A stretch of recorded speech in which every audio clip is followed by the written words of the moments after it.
Welcome back to the Fat Loss Academy podcast. I'm your host, Josh Trinchini, and in today's episode, we're going to be talking about setting realistic expectations. So into episode 4 now. Firstly, I do just want to say thank you to everyone who has tuned in so far, everyone who has sent through some feedback and has left a rating and review. So I really do appreciate that. And really glad to hear some of the feedback and that you guys are enjoying the episode so far. So definitely have a lot in store for future episodes. And lots of ideas, but really appreciate all of that feedback. So over the course of the last few episodes, we've already talked about a few things now. We've talked about, how we actually lose body fat and what a calorie deficit is, how we actually create a calorie deficit. We've talked about how we actually burn energy, and we've also discussed how long it can take to lose weight. So we've talked about some of the real basics of fat loss, essentially, some of the key principles that need to be followed. But today we start to get a little bit more psychological. So if you remember back to episode 1, I sort of mentioned that not everyone, but a lot of people, just from my audience in particular, they probably understand the concept of a calorie deficit to lose weight. Okay, you've probably heard of that already. So we know the how, but why is it that so many people still struggle to lose weight? And that's something we're going to begin to uncover in the next few episodes. So today, talking about realistic expectations, and this is definitely one of my favorite topics when it comes to weight loss. And I think it's super important. And I think this is a key area which causes a lot of people to be unsuccessful because often they have the wrong expectations when they're going into their weight loss journey. So if you remember back to the last episode, where we talked about how long weight loss actually takes. And I sort of provided a bit of an example of how long it could take to lose 1 kilo of body fat. And I think from that worked example, we had somewhere around 15 days, given if we were in a deficit of 500 calories per day, it would take us around 15 days to lose that 1 kilo of body fat. Now, not too long ago, I put up a poll on my Instagram story and I had asked people, how long do you think it would actually take to lose a kilo of body fat? And a strong majority of the people, as over 150 people, said it would take a week or less. So already, those people had the wrong expectations. They were expecting that it would be a lot quicker than what it actually is in reality. So why is this such an issue if we have the wrong expectations?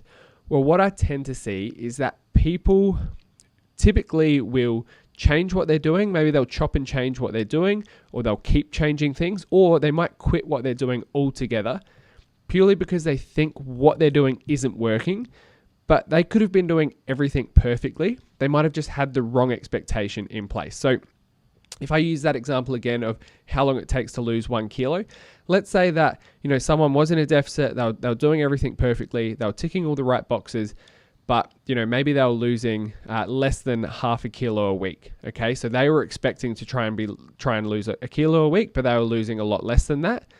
So they thought what they were doing wasn't working, or they thought, maybe I need to try and do something else, or I need to change what I'm doing, or blah, blah, blah, whatever it is. So that is just a real basic overview as to why the expectations that you have in place around your fat loss journey are so important.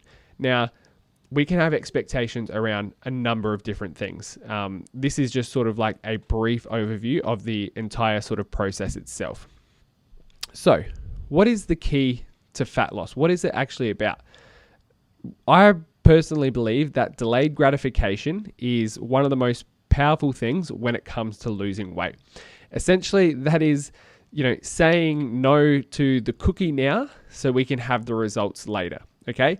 It's easy in principle, but it's hard to apply. Okay, so, being able to say no to certain things, or being able to apply some discipline so we can have the thing later on. And that thing later on, obviously, is the weight loss. Okay, and we need to stop expecting immediate results and start embracing delayed gratification. Okay, so I came across this quote the other day, which tied in perfectly to this. And the quote was, that delayed gratification is the key to the life of your dreams. Everything you want in life is on the other side of something that sucks.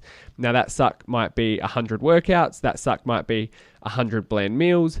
That suck might be 100 hours of focused work. The best things in life require upfront pain, so you have to embrace that suck. Okay, so that was a pretty well put quote as to what I'm talking about here, in that in order to achieve the goals that we have, we need to apply some form of delayed gratification. Okay.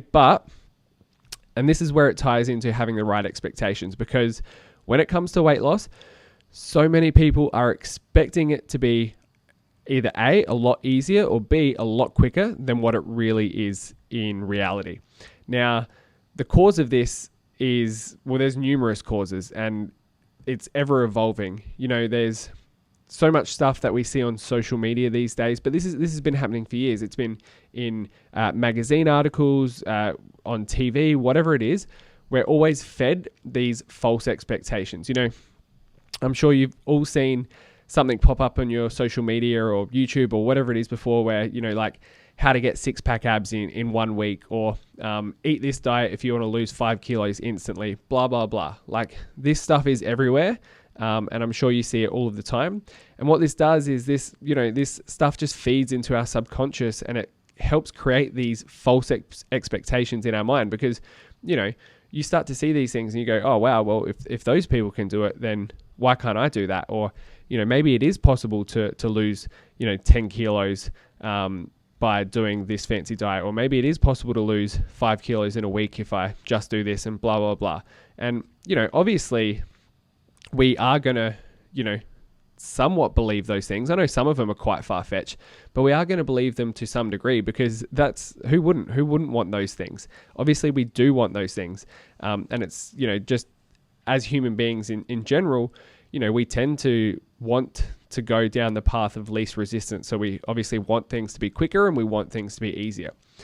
The other cause of false expectations is comparison. So I'm going to talk about this a little bit more in a minute, but, person A might have a completely different journey to person B, even if they do the exact same thing. They could follow the same diet, do the same training, but, person A and person B might see results differently, because we're all different. We all react to things differently. Our bodies are all different. So there's, at the end of the day, it can be really hard to compare what you're doing to somebody else, even if you are doing everything the same, because your progress just might be completely different. And that could be based off of, multitude of things, but, just your genetics, as a basic example, can make a really big impact there. Now, the other cause of false expectations is, like I said, it's sort of that us not wanting to delay that gratification. Like I said, we want that path of least resistance and we want everything now. A good sign of this is, the most common Google search results. Now, if you go into Google and you type in how to lose weight, the first thing which pops up is how to lose weight fast. And this is obviously the most common thing that people are searching for, because again, they don't want that to put in that work, and they don't want to have to think about delayed gratification. They just want everything instantly. Okay, so we're already, again, sort of just arming ourselves or setting ourselves up for failure. Okay, so all of these things that we're doing is intensifying these expectations, or these false expectations that we're putting on ourselves. And like I said, comparison is the thief of joy. We don't all make progress at the same rate as well. Okay, so the best thing that you can do is make assumptions based off of your own progress. Now, like I said, person A and person B could have the exact same diet, and person A might lose weight a lot faster than person B. It doesn't mean they're doing the diet wrong or they're doing anything differently, perhaps, but it is just the fact that we are all different. So you can't necessarily go around comparing yourself to what other people are doing. You do just have to make the assumptions based off of your own progress. And that is why it's so important to have the right expectations in place, and to even just have this discussion around these things, because you're more likely going to stick to that and stick to those expectations. Another thing which comes down to the expectations you have in place is understanding what is actually sustainable. Okay, let's say you do opt for that faster approach. Can you actually maintain that? Can you stick to what you're doing? Let's say you make some progress only to rebound really, really badly. Now, one thing I always like to bring up with a lot of the clients I work with, especially initially, I always like to ask them, would you rather lose 5 kilos slowly and keep the weight off, or Would you rather lose 10 kilos really fast, only to gain it all back again in the space of 2, 3, 4 months, whatever it is prior that diet period? Okay, so that's just a really good frame that you can put on something, because I see this happen all the time. People try and opt for that quicker option, or they try and, avoid as much of the discomfort as possible, only to, make themselves worse off further down the line. So, I know there's certain circumstances where, let's say maybe like a bodybuilding show or something like that, where you might want to lose weight a little bit quicker. But outside of that, chances are if you're trying to lose weight or body fat in this instance, surely you probably want to keep that off for a longer period of time. So you always need to have that idea in the back of your mind, and you have to ask yourself, what is sustainable? So again, that is just another thing to think about when you're thinking about the expectations that you're putting on your weight loss journey. Okay, because 9 times out of 10, most people want to keep the weight off for good, or at least for a long period of time, and that will likely have an impact on the approach that you take on your fat loss journey. Another thing that we have to discuss as well, which plays into this and can play into these false expectations, is understanding, knowing, do we need to be perfect on our fat loss journey? If you want to make really good progress, do you need to be perfect? And if you have a few bad days here and there, or if you have a few setbacks, is this really going to derail all of your progress? And when it comes to a successful fat loss journey, you do not need to be perfect. Now, most important thing is consistency. Consistency is key. And in the upcoming modules, I'm definitely going to talk about, things that you need to do, and, maybe some things that you need to follow in order to lose body fat. But we need to understand that you just don't need to be perfect along this journey. Okay. Realistically, you just need to be better than average. All right. So consistently good versus occasionally great will win in the long run. And again, very, very important to understand to help you set the right expectations, because I see a lot of people who go into their fat loss journey, and chances are when people start a fat loss journey, their motivation is quite high. Okay. They're pretty keen to get started. So, I'm sure you've all been similar. I've done this before as well, where it's like, okay, that's it. Diet starts on Monday. No chocolate on Monday. No more sugar from Monday onwards. That's it. I'm going to be making sure I don't eat out, or I'm not going to be drinking any alcohol. So we do all of these things, which makes it really, really hard for us to stick to it. And chances are there's going to be slip ups. If I do something like that, I'm probably going to, at some point, have some chocolate or eat some sugar or whatever it is. And if I have the expectations that I need to remove all of those things and I need to be completely perfect in order to see success, when those things do happen, as they inevitably will, and all of a sudden I'm not perfect anymore, if I don't have that right expectation in place, again, I'm just going to think that I'm a failure. I'm going to think that I've screwed up, and I'm going to think, what's the point of all of this? I can't stick to this anyway, so I may as well go back to those bad habits that I was doing before. Okay, so again, I know it sort of sounds pretty simple in theory, but it's actually, again, quite hard to apply. And I see people make this mistake all the time, where they're trying to be probably more perfect than what they realize they need to be. Now, this might look like, you won't hit your calorie targets perfectly every single day. It means, some weeks you're going to be a little bit less active than other weeks. So again, something I see quite often, especially at the start, is people that, maybe they try and increase the amount of times they're training at the gym, or, doing an extra workout or whatever it is. That might be great in the beginning. And yes, obviously that will help with weight loss, but are you able to stick to it? And chances are, what I see, once that motivation starts to dwindle, people maybe go from doing 5 or 6 gym sessions to 3 or 4. And again, they just sort of think, oh, wow, like I'm not doing what I said I was going to do. So what's the point of sticking to this? Maybe I'm not going to actually make the progress that I think I'm going to be making. And again, it's just pointing out, it doesn't need to be like that. You don't have to be perfect. You don't have to be doing those extra gym sessions. There are going to be times where you are going to be less active. There are also going to be times where you eat too much or you drink too much on the weekends as well. Okay. And having these slip ups doesn't ruin all of your hard work.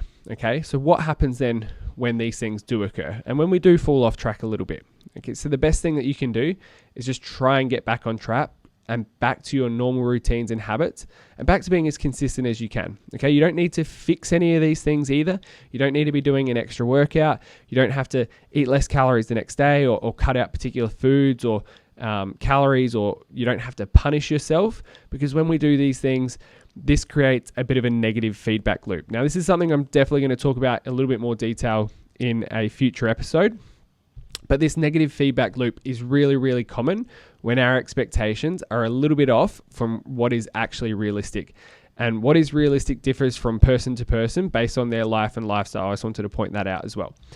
So this negative feedback loop, like I said, I won't spend too much time on this as it will be a separate episode, but essentially this sort of happens when we fall off track, okay? And let's use an example. Let's say, you've got your calorie target, and let's say maybe you overeat your calories on the weekend. Let's say you have a really big weekend, you're having an event on, and you go well over your calorie target. So typically what happens sometimes is if you do this, it can make you feel a little bit guilty. So you feel like the need to make up for it. Oh, like, man, I feel so bad. Like I ruined my progress. Like I had such a big weekend. I need to try and fix this. So what you do is you might excessively cut your calories the next day or the following week or whatever it is.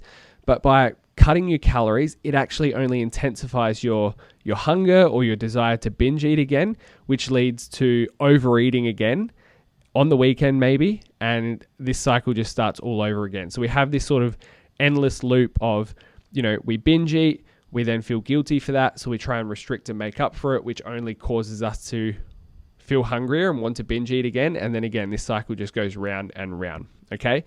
So in order to break out of this cycle, the first thing is education. Education is key, because just purely understanding this, and even just being able to sort of understand when you're in that cycle. Now, it's happened to me multiple times before.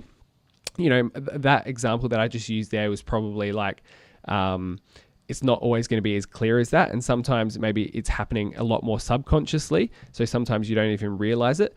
But when you start to become educated about these things, you can start to pick up on it, and you can start to pick up on when those things are happening. Or one of the most common things that I see is, when we have negative self-talk towards ourselves. So for example, maybe I've tried to be really good this week, and then something happened on Saturday where I slipped up on my diet a little bit.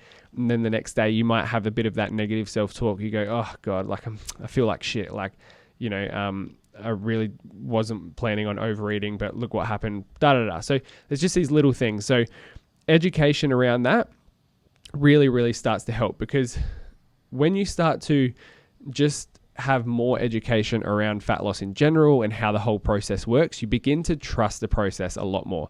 Now, if I just go and tell someone this thing, it's a lot harder for them to actually believe me. But once they start to understand, all of these fundamentals of fat loss, which we've talked about in these previous episodes, you start to trust the process a little bit more. So when I actually go to tell someone and say, hey, look, I know you've overeaten your calories, you weren't planning on doing that, but that's okay. If you just tomorrow, just get back on track as normal, and yes, you're probably going to see the scales increase a little bit, but then what you'll find is if you just go back to your normal calories and your normal habits and routine, eventually that scale weight will come back down and you'll start making progress again.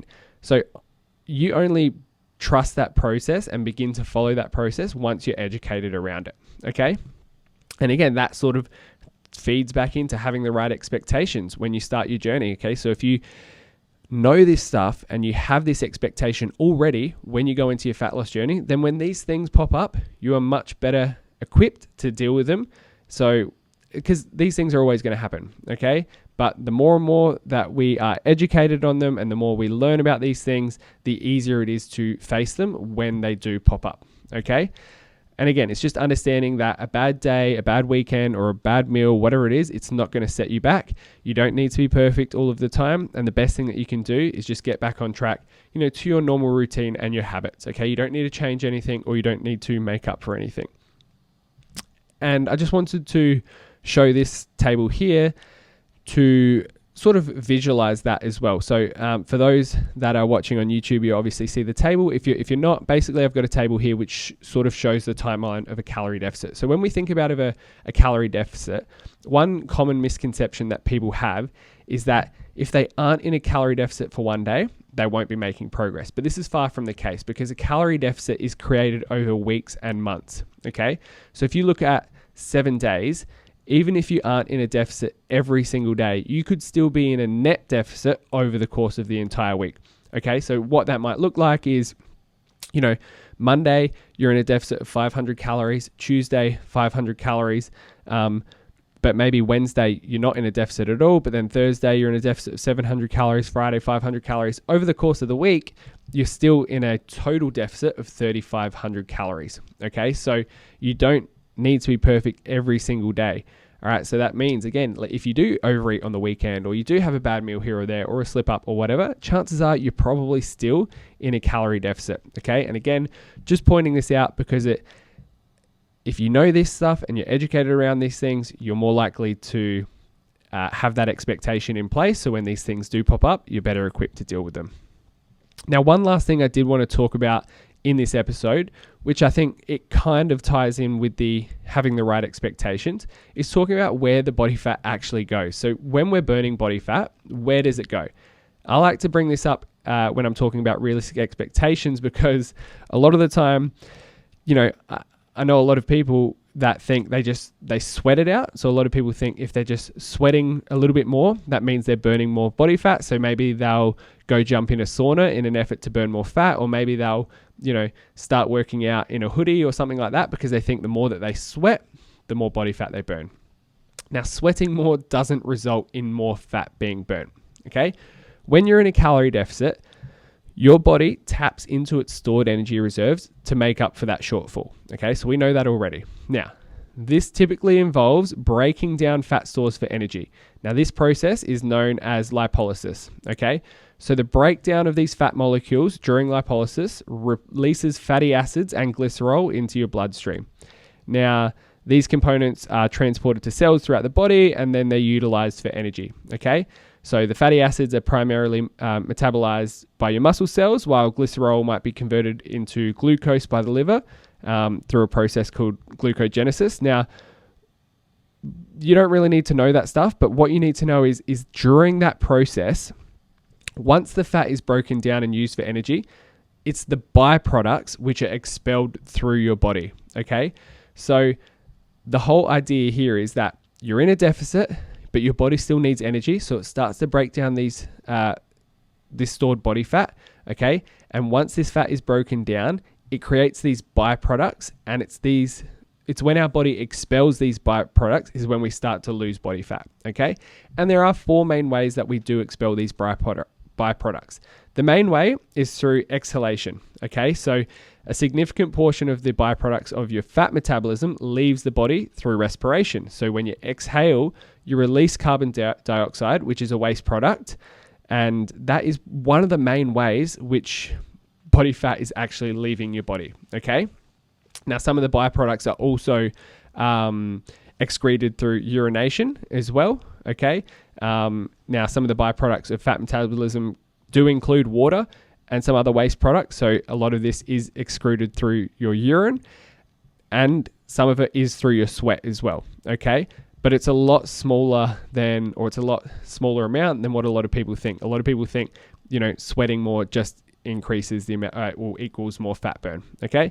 And there is also some fecal matter as well. So you're losing a lot of those waste products through your poop as well, okay? So why did I want to go through that? Like, do you necessarily need to know those things? Not really, but again, it just helps you set the right expectation, because if you're simply going to jump in a sauna and try and sweat more because you think sweating more burns body fat, you're essentially wasting your time, okay? It's definitely not going to speed up that process at all. So again, it's just having this little bit of basic knowledge here helps you actually understand the process a little bit more, and then you start to set the right expectations.